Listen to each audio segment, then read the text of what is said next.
Des affiches de la honte, jusqu'où ira la France insoumise? C'est vrai que le parti a publié des affiches pour les marches du 22 mars. Manifestation contre l'extrême droite, ses idées, ses relais. Et en photo, avec une tête agressive, visage de notre ami Cyril Hanouna, des traits caricaturaux, des visages déformés par la colère sur fond noir. Le premier visuel de Cyril a été d'ailleurs supprimé hier soir. Un autre avec un visage moins agressif a été publié sur les réseaux sociaux à 22h. Et puis, la France insoumise, c'est vrai, est accusée d'antisémitisme et de s'être inspirée, selon notre camarade Jules Torres du Journal du Dimanche, d'une affiche d'un film de propagande nazi antisémite, Le Juif éternel, en 1940, et ça vous a fait réagir. Bien sûr que ça m'a fait réagir. Au début, j'ai même cru que c'était un fake, tellement je trouvais ça outrancier. Il faut rappeler quand même que le visage de Cyril est déformé et que derrière, on dit que face à lui, on doit lutter contre le fascisme et ses relais. Donc, sous-entendu, Cyril est un relais du fascisme. Mais ce qui inspirait tout de suite, c'est qu'on retrouvait les mêmes images, comme l'a montré d'ailleurs Johann Sfar aussi, les mêmes images de la propagande antisémite développée par les nazis dans les années 1936 à 1940. Et donc, c'était une image extrêmement vicieuse parce qu'on utilisait le visage d'Hanouna qui incarne bien sûr le monde juif parce qu'il est juif, mais dont on sait qu'il est il réussit, il est dans l'espace médiatique, cliché classique de l'antisémitisme, il est riche, cliché classique de l'antisémitisme, il fréquente les puissants, cliché classique de l'antisémitisme, et donc c'était, si vous voulez, cette affiche était purement antisémite, et ça permet de comprendre que LFI, qui se défendait assez maladroitement, on n'est pas dupe d'antisémitisme, affichait clairement par cette affiche l'antisémitisme. Quand ils se rendent compte de ça, parce que ça crée un tollé, alors ils retirent l'affiche, et ils utilisent votre image d'ailleurs au passage. Donc ça signifie bien qu'ils ont perçu le danger du fait qu'ils étaient dévoilés. Puis deuxième réaction, si tout le monde juif a réagi avec autant de rapidité, puisque ça a circulé à une vitesse sidérale, où sont les autres? Où sont les modérés? Où sont les vrais de la gauche? Où sont les socialistes, les communistes et même peut-être les écologistes? Où sont-ils pour dénoncer ce type d'affiche? Ils ne sont nulle part.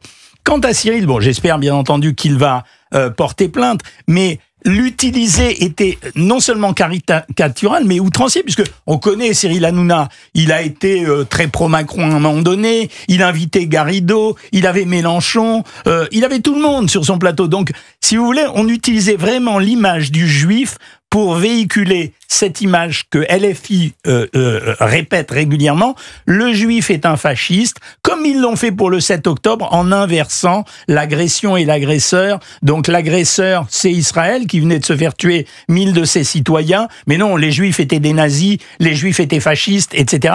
Donc cette attitude permanente, non seulement... Alors, elle est dangereuse, bien entendu, puisque ce sont des gens qui mettent des cibles sur Hanouna. Je rappelle que Samuel Paty, c'était une fatwa du même genre. Donc ça veut dire qu'ils ont une part de responsabilité. Et à un moment donné, il faut dire stop. Ça veut dire que LFI, maintenant, vient de faire la démonstration éclatante et illustrée d'un antisémitisme assumé. Donc il y a un moment où il faut quand même sanctionné. Alors donc, j'attends les réactions des pouvoirs publics, j'attends que M. Darmanin porte plainte, bien sûr, les institutions juives vont le faire, mais j'attends tout ça, il faut qu'il y ait un châtiment, et puis encore une fois, il y a beaucoup de modérés, comme le dit Sophia Aram. Les modérés soutiennent le combat contre l'antisémitisme, mais les modérés nous soutiennent modérément. Pourraient-ils nous soutenir un peu plus efficacement, plutôt que de dire « Ah ben oui, on comprend, on n'aime pas... on n'aime pas, je veux dire, cet antisémitisme assumé. » Donc aujourd'hui, on a la preuve, et j'espère qu'on va avoir la preuve juridique cette fois-ci, que LFI peut être catégorisé comme un parti antisémite. Et ce qui est intéressant également de remarquer, c'est que lorsque ce procès à juste titre en antisémitisme est né, immédiatement il y a une deuxième affiche qui est sortie, et effectivement ils ont voulu entre guillemets équilibrer, puisque cette deuxième affiche c'était avec votre serviteur, puisque je suis également la cible de la France insoumise, manifestation contre l'extrême droite, ses idées, ses relais, partout en France le 22 mars, et on voit mon visage.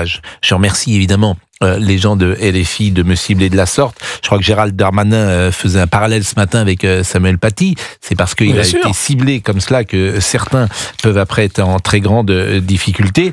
Vous imaginez si le Rassemblement national organisait une manifestation sur un thème quelconque et prenait pour illustrer cette manifestation un journaliste de France Inter ou un journaliste du service public de France Télévisions.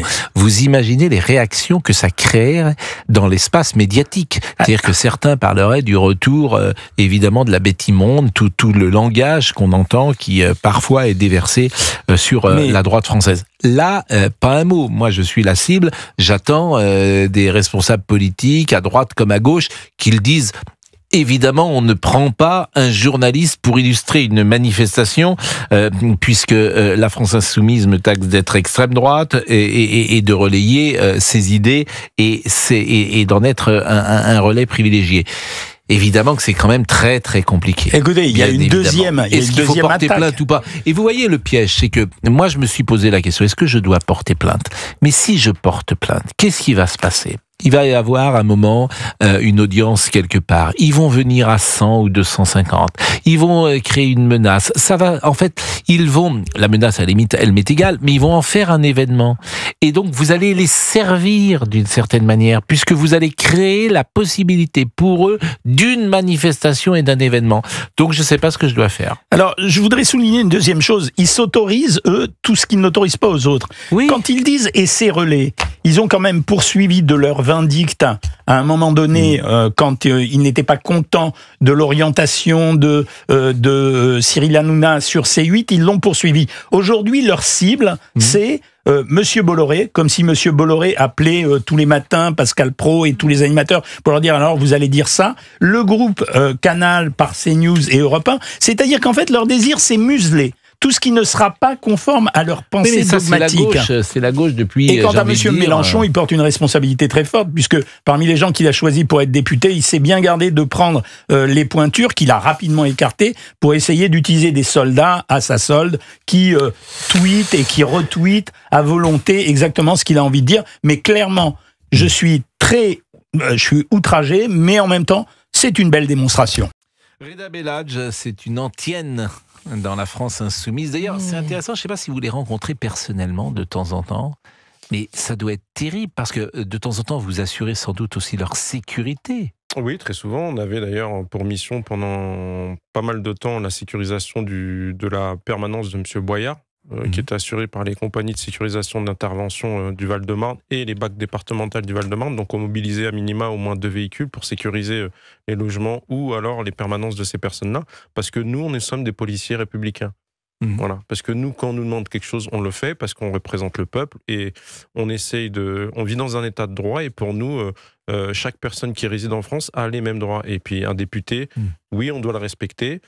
Eux, ils ont un peu de mal avec nous et puis ils aiment bien, de toute façon on aura l'occasion d'en parler pendant cette interview, mais en tout cas ils aiment bien s'en prendre à nous et puis ils aiment bien diviser la société. Justement, mais pourquoi? Parce que je ne sais pas, il faut leur poser la question à eux, je pense. Quel est le but au fond de cela? Parce que eux-mêmes ne peuvent pas croire à ce qu'ils disent.